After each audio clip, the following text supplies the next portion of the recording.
5 minutes before I walked down the aisle, everything still looked perfect. The room was quiet in that soft, expensive way. White walls, gentle light, fabric draped carefully so nothing felt sharp or real. My dress hung on my body like it had been waiting its whole life for this moment. Every button was done. Every fold sat where it was supposed to. My hair was pinned so tightly, it pulled my scalp just enough to remind me that beauty always demands something in return. The air smelled like flowers and hairspray and nerves pretending to be excitement. I remember thinking how calm I felt.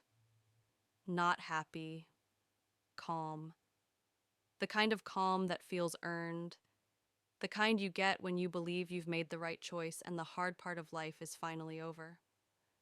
I stood there breathing slowly, one hand resting against my chest, feeling my heart steady, obedient, cooperative. I thought this was what safety felt like.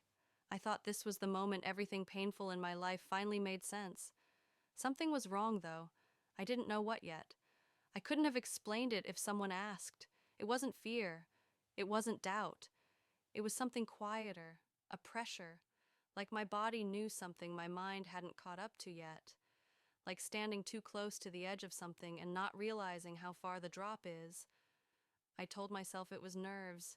Everyone says brides feel strange before walking down the aisle. Everyone says it's overwhelming. Everyone lies about how intuition works. I stepped aside for a moment, not to hide, not to listen, just to breathe, just to have 1 second that wasn't being watched, adjusted, approved. I needed space because suddenly my chest felt tight, like the air had thickened without warning. I remember pressing my fingers into the fabric at my waist, grounding myself, reminding myself that this was real, that I was here, that I was about to marry the man I loved. That's when the voices drifted in, not hushed, not secretive, casual, loose, comfortable, the kind of voices people use when they believe they are safe from consequences, the kind of voices that don't bother lowering themselves because they don't think anyone important is listening. I wasn't meant to hear anything. I wasn't trying to. I didn't lean closer. I didn't hold my breath. I just froze where I stood as the sound reached me, uninvited, unavoidable. At first, I didn't even register the words, just the tone, the laughter. There was something sharp in it, something careless, a mockery that didn't belong anywhere near a wedding day. And then one sentence landed. It didn't land gently. It didn't arrive slowly. It slammed into me like a physical blow, like someone had struck me directly in the chest with the truth. In that instant, time broke. Everything slowed in a way I didn't know was possible. The room didn't move, but I felt myself tilt inside it. My ears rang so loudly it drowned out everything else for a moment, like my body was trying to protect me from what my mind was being forced to hear. My hands started shaking, not violently, not dramatically, just enough that I noticed I could no longer keep them still. My breath shortened without permission, each inhale shallow, unfinished, like my lungs were suddenly afraid to fully commit. I remember thinking, very clearly, that this couldn't be happening. Not in a dramatic way, not with panic. Just a flat, stunned certainty that reality had slipped out of alignment. Because the man I was about to marry wasn't speaking the way someone in love speaks. There was no warmth in his voice, no reverence, no tenderness. There was strategy, there was calculation, there was amusement, the kind that comes from believing you're smarter than everyone else in the room. As more words followed, my confusion cracked open into something uglier. This wasn't a misunderstanding. This wasn't poor phrasing. This wasn't nerves talking. This was clarity, sharp and unforgiving. I understood all at once that nothing about our relationship had been accidental. Not the way we met, not the timing, not the charm, not the patience. It had been engineered, piece by piece, gesture by gesture, smile by smile. Love hadn't been the goal. Love had been the tool. I felt something collapse inside me, not loudly, not violently, but completely, like a structure that looks solid until you realize it's hollow and caves in on itself without resistance. Every memory I had rewound itself in my head, replaying with new meaning. Every coincidence rearranged into a pattern I hadn't wanted to see. I thought about how attentive he'd been when my family was around, how interested he was in details that had nothing to do with us, how patient he'd been when I needed time, how perfectly he'd waited. I had called it maturity. I had called it devotion. It was planning. Then came the worst part. Not the money, not the ambition, not even the deception. It was the disrespect. The way my life was reduced to a transaction. The way my future was spoken about as if it were already owned. The way my trust was treated like something that existed to be exploited, not honored. There was a line, one careless, laughing line, that crossed a boundary so deeply I felt something inside me shut down completely. That was when I stopped feeling hurt and started feeling cold. Not numb, not empty. Cold, clear. The kind of cold that strips emotion down to purpose. The kind that doesn't shake or cry or beg. The kind that observes. I didn't move. I didn't make a sound. I didn't interrupt fate even though I had the chance. I stood there, perfectly still, listening to the final confirmation of who he really was, and I let the truth finish, revealing itself. When the voices faded away, when the laughter disappeared down the hallway, I was left alone with the sound of my own breathing, uneven, controlled, unfamiliar. I looked down at my hands. They were still shaking, so I clenched them, not in fear, in decision. I didn't cry, I didn't scream, I didn't run. A single thought settled into place, calm and unshakable. I will not stop this wedding. And the moment I decided that, everything changed. I stepped forward when they called for me. That's the part people never understand. They think bravery looks loud. They think strength announces itself. But what I did next required a kind of control I didn't know I possessed until that moment. I lifted my head, straightened my spine, and walked toward the life I had just learned was a lie. The doors opened. Light flooded in. Music rose, soft and reverent, carefully chosen to suggest purity, permanence, truth. Everyone stood. Every face turned toward me with admiration, approval, certainty. They saw a bride stepping into her future. They saw beauty, promise, success, safety. They did not see the irony wrapped around me like a second dress. I moved slowly, not because I was emotional, but because every step felt deliberate now. Measured, observed, I noticed everything. The way people smiled too easily. The way they leaned toward one another to whisper about how perfect everything looked. The way pride filled the faces of people who believed they had witnessed the successful conclusion of a love story. I wondered briefly how many lies could exist in a single room without anyone choking on them. I saw him standing there, waiting. He looked exactly the way he was supposed to look. Calm, confident, hands folded just right. That familiar smile already fixed in place. The one I had mistaken for sincerity for so long. When his eyes met mine, something flickered behind them. Relief, possession, triumph. He believed he had already won. I felt no urge to look away. I met his gaze and held it, steady and unreadable. If he noticed anything different in me, he didn't show it. Or maybe he did, and dismissed it.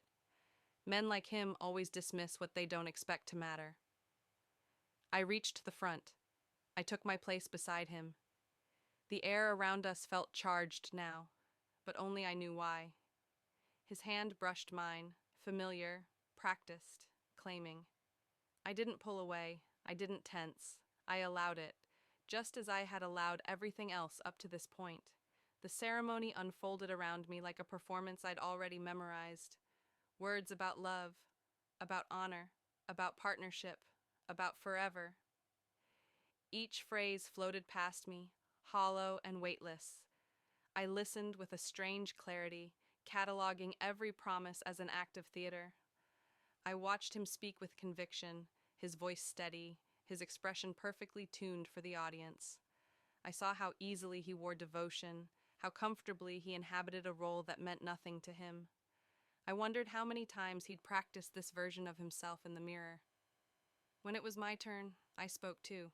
My voice didn't shake. That surprised me. I sounded composed, sincere, believable. I realized then that I was capable of lying just as convincingly as he was. The difference was that I knew I was doing it. As the words left my mouth, I felt the final separation occur. The person I had been before that moment, hopeful, trusting, unguarded, stepped quietly out of me. In her place stood someone else, someone watching, someone waiting. The applause came, the smiles widened. The moment everyone had been waiting for arrived, and with it, the seal of approval from the world. When he leaned in, when his lips touched mine, it felt mechanical, rehearsed, empty. A gesture performed for witnesses, not meaning. They cheered. I did not. We turned. We walked back together. The room filled with sound and celebration, with certainty that something beautiful had just been completed. I felt like I was moving through a glass tunnel, visible but untouchable, separate from the joy surrounding me.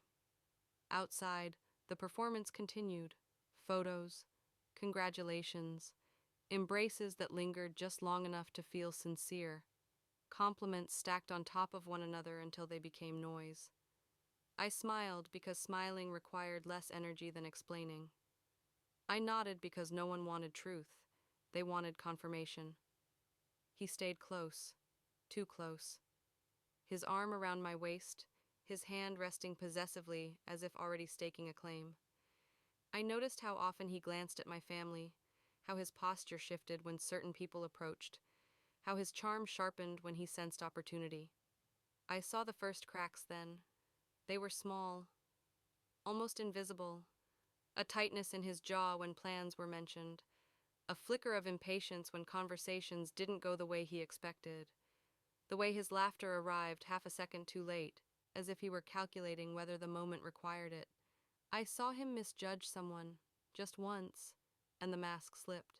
Not enough for anyone else to notice. Enough for me. I watched him stumble over a detail he should have known. I watched him recover too quickly, filling the space with confidence, covering the gap with charm. I watched someone near him hesitate, their expression tightening with something like discomfort before smoothing back into politeness. Someone else knew, not everything, but enough. That knowledge settled into me like a quiet confirmation. I wasn't alone in seeing what he was. Others sensed it too. They were just less willing to look directly at it. As the celebration carried on, I felt my anger simmering beneath the surface, not explosive, not reckless. It burned slowly, deliberately, feeding something sharper than rage. Clarity. He still believed this was unfolding exactly as he had planned. He believed I was overwhelmed, emotional, grateful. He mistook my silence for submission, my composure for ignorance. He had no idea that the moment I heard the truth, I stopped being the person he thought he was manipulating. And as I stood there, smiling beside him, surrounded by applause and flowers and carefully staged happiness, I understood something vital. This wasn't over. It was just beginning. After the celebration thinned and the noise softened into something manageable, I started listening differently. Not to words, to patterns. There's a moment after a major event when people relax, when they believe the most important part is finished. Masks loosen. Assumptions harden into certainty. That's when truth leaks out, not in confessions, but in habits, in priorities, in what someone rushes toward once they think no one is watching closely anymore. I watched him. I watched how quickly his attention drifted away from me and toward logistics, toward conversations that had nothing to do with us and everything to do with what came next. I watched how often he checked his phone, how his thumb hovered, hesitated, typed, erased. I watched the tension creep into his shoulders when certain names were mentioned, certain plans referenced, certain timelines discussed. It wasn't subtle once I knew what to look for. I began to test small things, not provocations, just openings, innocent questions wrapped in affection, curiosity presented as devotion. I offered him space to talk, and he filled it eagerly, greedily, revealing more than he realized. The story shifted every time he told it. Dates moved, numbers changed, explanations bloated, then shrank. The details didn't line up, and each inconsistency formed a thread. I didn't pull them yet. I just noted where they were. I reached out quietly, carefully. I asked questions without sounding like questions. I listened to answers that came too quickly, too defensively. I learned which names caused him to tense, which topics made him impatient, which subjects he tried to redirect with humor. I discovered this wasn't his first attempt. That truth arrived slowly, in fragments that hurt more than the initial revelation. Patterns emerged. Similar relationships, similar timelines, similar endings. Always a woman with access. Always a family with resources. Always a story that started with charm and ended abruptly, explained away as incompatibility, bad timing, misunderstandings. He didn't fall in love. He targeted. And the more I learned, the smaller he became in my mind. The illusion of power he'd worn so comfortably cracked under scrutiny. Desperation bled through his confidence. Fear hid beneath his entitlement. He wasn't clever. He was rehearsed. He wasn't bold. He was cornered. That realization didn't soften my anger.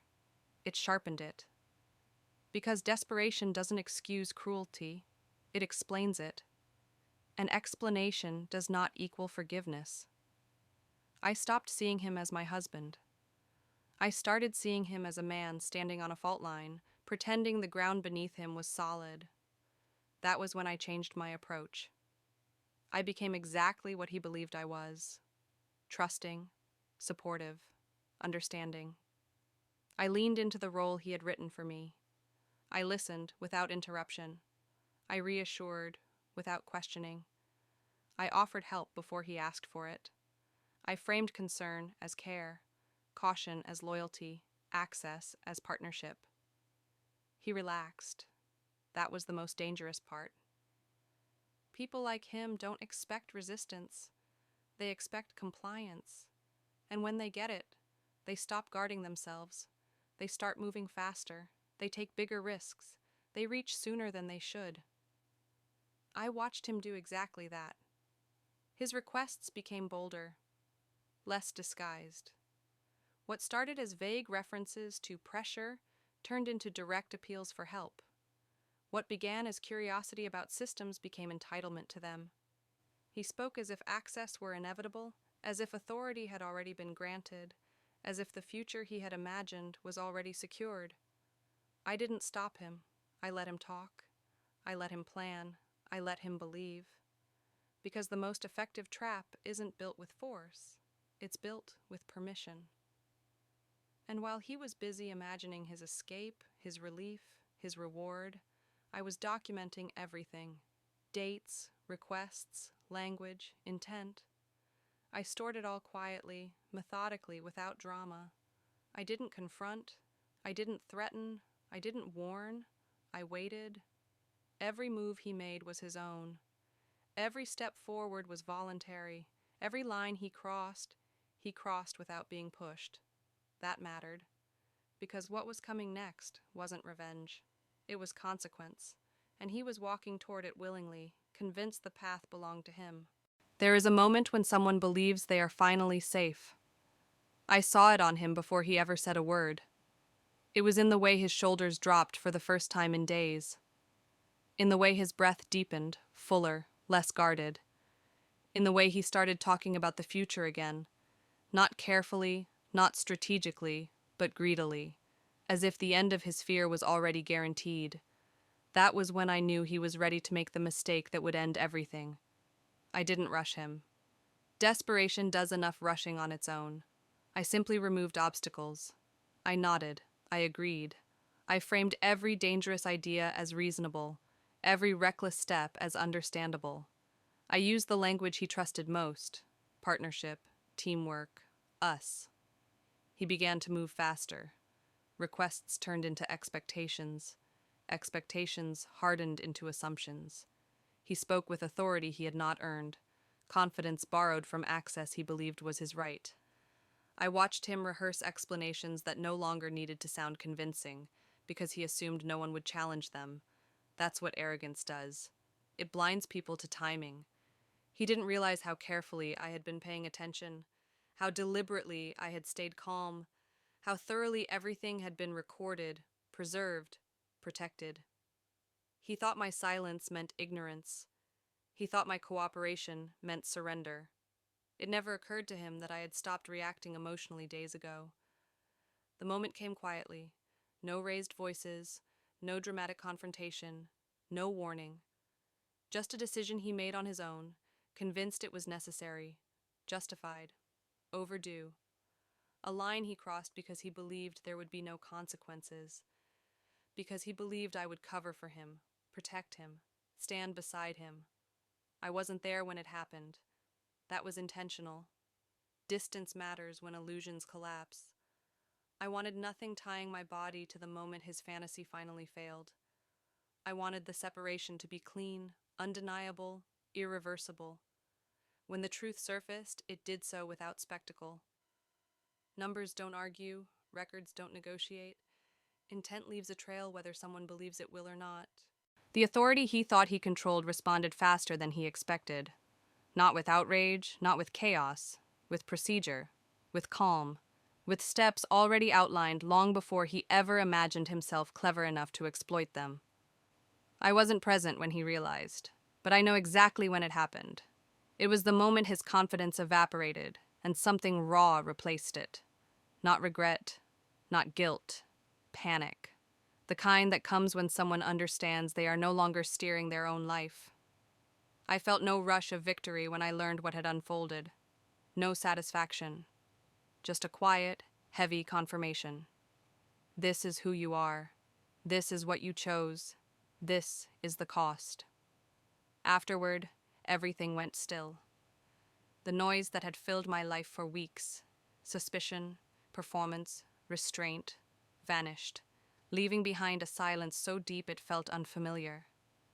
I sat alone with it, expecting something dramatic to rise up inside me. It didn't. What came instead was grief, not for him, for the version of my life I had believed in, for the woman I had been when I trusted without question, for the future I had imagined so vividly that losing it felt like mourning something real. I let myself sit with that pain without trying to soften it. I didn't rush past it. I didn't frame it as growth or empowerment or triumph. It was loss, and loss deserves honesty. But grief doesn't mean weakness. And it doesn't mean I regretted my choice, because even as the sadness settled in, something else surfaced beneath it: relief. A deep, steady relief that I had listened when my body warned me, that I had not collapsed under the weight of betrayal, that I had not handed my life over to someone who viewed me as an opportunity rather than a person. In the days that followed, I reclaimed things quietly: my name, my space, my boundaries. I stopped explaining myself. I stopped justifying my decisions. I trusted my instincts again, not blindly, but respectfully. I learned the difference between openness and access, between love and surrender. Time passed, not in a healing montage, not neatly. It passed unevenly, like it always does. Some days felt light, others felt heavy for no clear reason. But each day, the grip of that lie loosened its hold on me. Much later, in a completely different moment, I felt it again. That familiar charm, that rehearsed warmth, that subtle push toward closeness without substance. The setting was ordinary, harmless, nothing dramatic at all. But my body recognized the pattern before my heart could argue. This time, I didn't hesitate. I smiled politely. I stepped back. I walked away. No explanation, no anger, no need to prove anything. Peace doesn't always arrive loudly. Sometimes it comes in the quiet certainty of knowing you will never betray yourself again. So now I leave you with the question I had to answer alone. Would you have stopped the wedding? Or would you have finished it and taken your power back the way I did?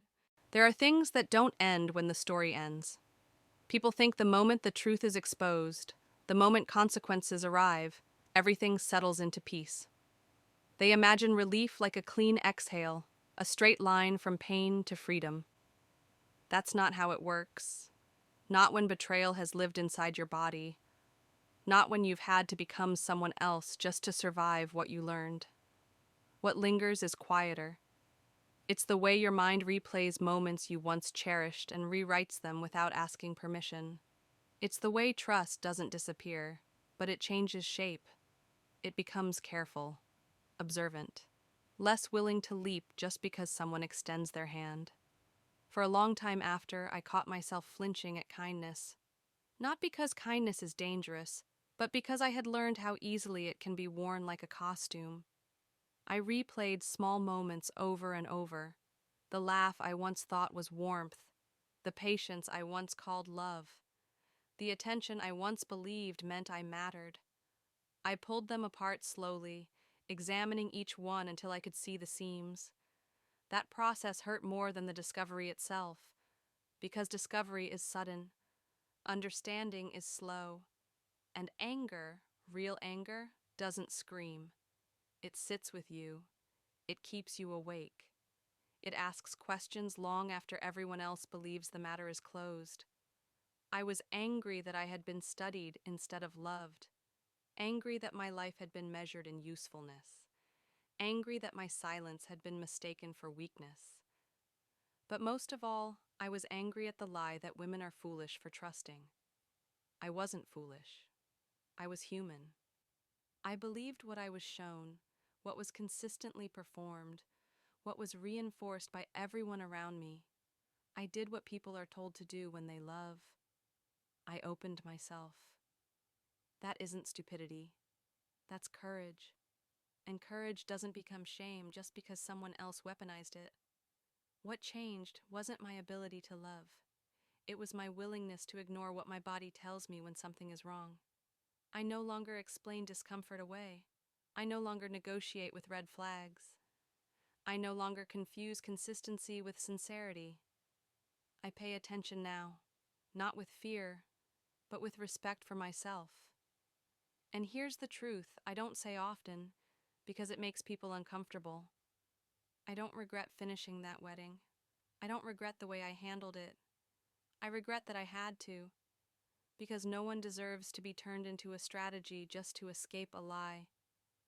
No one deserves to learn self-protection through betrayal. No one deserves to become colder just to survive someone else's greed. But if that was the cost of keeping my life intact, I paid it willingly. I didn't win anything that day. I reclaimed myself. And that matters more than any ending people prefer to imagine. So when I ask you what you would have done, I'm not asking for judgment. I'm asking for honesty. Would you have stopped the wedding and walked away into uncertainty? Or would you have stayed just long enough to make sure the lie could never follow you again? There is no clean answer. Only the one that lets you sleep at night, knowing you didn't abandon yourself when it mattered most.